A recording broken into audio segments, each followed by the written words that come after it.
Hello and welcome to my channel. Well, this is a carbon steel, obviously, Mora knife, and I had been using it the last time I cooked something on with my mess kit.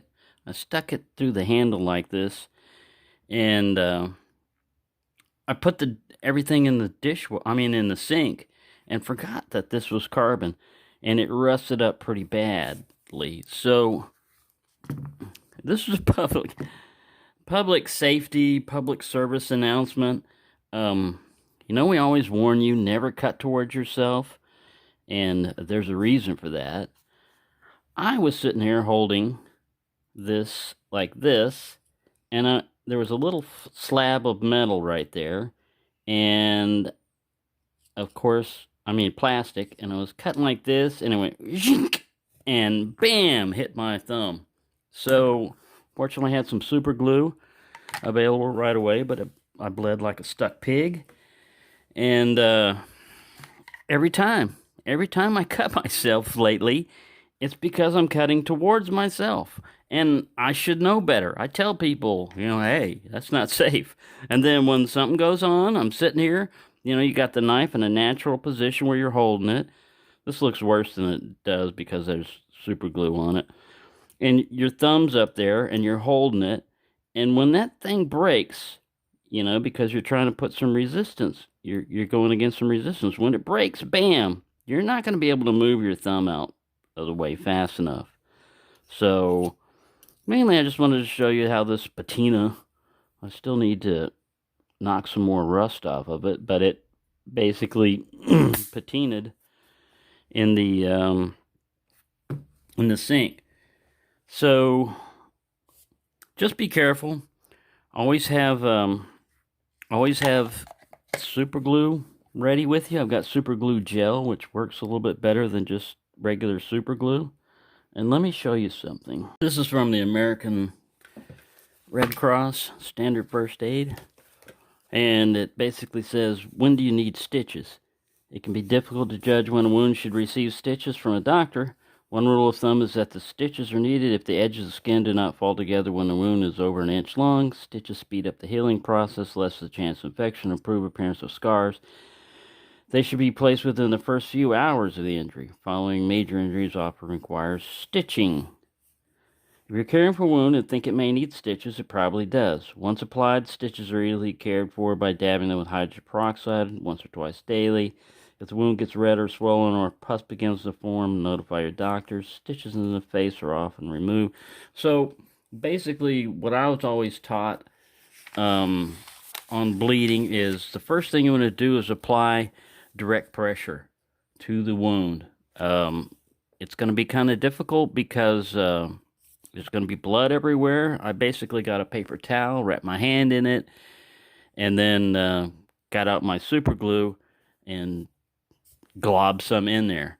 Normally you would wash and everything, but it was bleeding pretty good and it wasn't a dirty cut. It was with basically a clean knife. And these little things, see? Everybody dismisses these little toothpicks. And it's not really a knife. They can cut you, man. They can cut you. Usually you think it's a smaller knife. You're thinking, I don't have to worry about it, This thing goes through all the... Whoa! I didn't get that bad. But yeah. So, basically, it's a laceration. Such as knives. Cuts are commonly caused by sharp-edged objects, such as knives, scissors, or broken glass. Cuts usually bleed freely. Deep cuts can bleed severely. A cut may not be painful if nerves are injured. Yeah, you want to watch out for infection. So, for minor wounds, wash your area with soap and water. You do not need to wash wounds that require medical attention because they involve more tissue damage. Because infected wounds can cause serious medical problems, maintain immunizations. Yeah. So yeah, basically, you don't have time to consult this when you get cut. So in my knife sharpening box, I have some super glue. Right here on this table, I have some super glue. Um, it will stop the bleeding, and that's what you want to usually do if you got a deep cut, is stop the bleeding. And your platelets will work, you know, to, I don't want to show my bloody thumb, freak people out too much. Your platelets will sit there and try to clot for you, but it's going to take them some time. You can use some other stuff called quick clot, but usually basically I just use super glue. I've had good results with it. Now, if your hands were dirty and everything, you would want to wash your hands before applying super glue or anything like that, because you're basically going to lock it, whatever bacteria and stuff is in the wound, if you don't clean it. So there you go. There's just a little public service announcement of don't be like me. Don't do things like I do, you know, which is I'm using this little knife to clean, but I don't know. I don't know what happened to my brain. I don't know why my brain shut off and said, you know, give me a little warning like, hey, you know, when that little piece of stuff comes loose, if it's harder to break than you think and you're cutting toward yourself, guess what's going to happen?